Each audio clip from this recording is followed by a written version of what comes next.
The Tomb of Dragons, Katherine Addison's epic finale to the Cemeteries of Amalo Trilogy. Imagine this. A city where secrets sleep beneath the stones, where the whispers of the dead once guided justice, and where one man, stripped of that sacred gift, must decide who he is without it. What defines a witness, when he can no longer hear the voices of the dead? Welcome back, dear listener, to the world of the Goblin Emperor, and to the unforgettable conclusion of the Cemeteries of Amalo Trilogy by Katherine Addison. Today, we're diving deep into the Tomb of Dragons, a tale of justice, friendship, political intrigue, and personal reckoning. So, sit back, let your imagination sharpen, and follow me as we walk with Thara Celehar one last time. Part 1, A World of Shadows and Secrets. Before we open the gates of the Tomb of Dragons, let's remember where we stand. Thara Celehar, a humble prelate of Ulyss. A man who once carried the extraordinary burden of speaking to the dead. A man haunted not only by the ghosts he served, but by his own past and his own quiet sorrows. In the first book, The Witness for the Dead, Celehar unraveled mysteries in Amalo, giving voice to the silenced. In The Grief of Stones, he confronted grief, corruption, and truths that shattered his heart. And now, in the Tomb of Dragons, his voice, that rare gift, that divine channel, is gone. But here's the question that hums beneath every page: was Celehar ever defined by the dead, or by the living choices he makes? This is where Addison's genius shines. She doesn't just spin a tale about magic or mystery. She gives us a meditation on identity, resilience, and the weight of duty. Part 2, The Hook of Conflict. The story begins with absence. No more voices from the tomb. No more whispers from restless shades. Celehar, once the witness for the dead, stands stripped of what made him unique. But here's the twist: his duties do not vanish. Death continues. Secrets still claw their way out of the grave. And the city of Amalo still turns its hungry, watchful eye toward him. At the heart of this final tale lies a municipal cemetery, a place older than memory, carrying 50 years of secrets within its soil. Imagine it, row upon row of graves, their stones worn smooth by rain, the dead lying silent, and yet, each grave hiding truths that could topple lives if unearthed. Add to this, the shadow of a revathaver. A terrible event from Celehar's past, one he can barely bring himself to remember, yet one that refuses to loosen its grip on his soul. And as if grief and memory were not enough, there are miners, hardened men and women, desperate, furious, and willing to trade Celehar's life for the justice they believe they are owed. Already, you can feel it, can't you? The tension is tightening like a bowstring. But the true strength of this story is not only in its threats, but in the people who walk beside Celehar. Part 3, Companions in the Dark. Let's pause for a moment, dear listener, and meet those who stand with our weary prelate. There is Velhyro Thomasaran, Celehar's mentor. She is still learning, still stumbling, still grasping at the shape of the work. But in her uncertainty lies hope, a reminder that knowledge can be passed on, that justice does not live in one man alone. There is Iana Pelthenhir, the opera director, friend, and constant supporter. Iana brings both brilliance and levity, a reminder that even in the darkest investigations, art and friendship sustain us. There is Honora Shanavar, another prelate, steadfast and unshaken. A pillar of companionship and faith. And finally, Hanu Algarez, the guard captain, valiant, loyal, and brave. Do you feel the pattern? Celehar may have lost the dead, but the living rise to surround him. His circle of companions embodies the heart of this trilogy, that no one, not even a witness for the dead, can walk alone. Part 4, Murder, Uprising, and the Weight of Justice. Now let's set the stage wider. Amalo is a city simmering with unrest. Politics rumble beneath the cobblestones. The miners, driven to desperation, are ready to risk everything. And in the midst of this chaos, a murder. What is a witness without the voices of the dead? Celehar must find out. Through reason, observation, and sheer determination, he throws himself into the storm. But here's where Addison's storytelling excels. Justice in Amalo is not clean. It is never simple.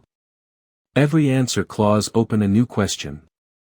Every step forward risks stumbling into danger. For Celehar, the pursuit of truth is not just about the case before him. It's about who he is when everything he relied upon is stripped away. Can he bring justice to those who cannot find it themselves? Can he bear the cost of uncovering truths that no one else dares to touch? And, most haunting of all, what will become of his own happiness if he succeeds? Part 5, Themes that Linger. Let's pull back for a moment, as though we were gazing down from a tower over Amalo itself. At its core, the Tomb of Dragons is not only about politics or cemeteries or even the miner's rage. It is about resilience. About identity.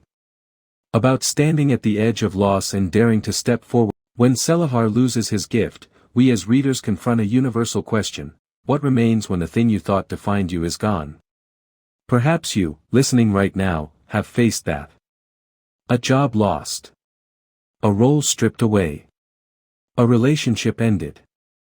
Addison invites us to walk with Celehar as he learns this truth: our worth does not vanish when one title, one ability, one gift is taken. And that, I think, is why this trilogy resonates so deeply. Part 6, A World Built with Care. We cannot talk about Addison without celebrating her world building. From the Goblin Emperor to the Cemeteries of Amalo, her settings are alive, intricate, rich, and deeply human, even when filled with goblins, elves, and emperors. The cemeteries themselves feel like characters, silent, heavy, watching. The opera house sings with life, even as shadows of intrigue cross its stage. The political system thrums with tension, flawed, corrupt, but deeply believable.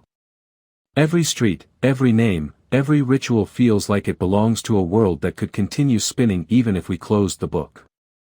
That is Addison's entire world. Part 7, The Weight of Companionship. I want to return, once more, to Celehar's companions. Because while Addison gives us dragons, cemeteries, and politics, she also gives us friendship. And that, perhaps more than anything, is the true treasure of this trilogy. Think of Iana Pelfenhir, offering not only friendship but encouragement, standing as a reminder that even the most solitary figure deserves someone who believes in them. Think of Velhyro, learning not only from Celehar but for herself, showing that the legacy of justice is not bound to one man. Think of Honora and Hanu, steady and loyal. In their presence, we see Celehar's humanity laid bare. He may have lost the voices of the dead, but he has found the strength of the living. Part 8, The Heart of the Trilogy. Now, dear listener, let's step back and view the trilogy as a whole. The Witness for the Dead gave us a man burdened by a gift. The Grief of Stones tested his endurance, his grief, his heart. And the Tomb of Dragons asks the final, essential question. What remains when the gift is gone? This is the arc of Thara Celehar. Not a hero who conquers through power, but one who endures through compassion. It is no wonder that author T. Kingfisher called this trilogy, as close to perfect as books can get. Because perfection, in this case, is not flawless victory.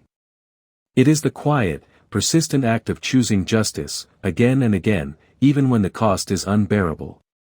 Part 9, A Farewell to Thara Celehar. As we close the book, there is a bittersweetness. This is the end of Celehar's journey. The end of Addison's trilogy. But what an ending it is. The threads are drawn together. The mysteries faced. The companions stand by his side. And we, as readers, are left with a sense not of finality, but of continuation. Word anyway.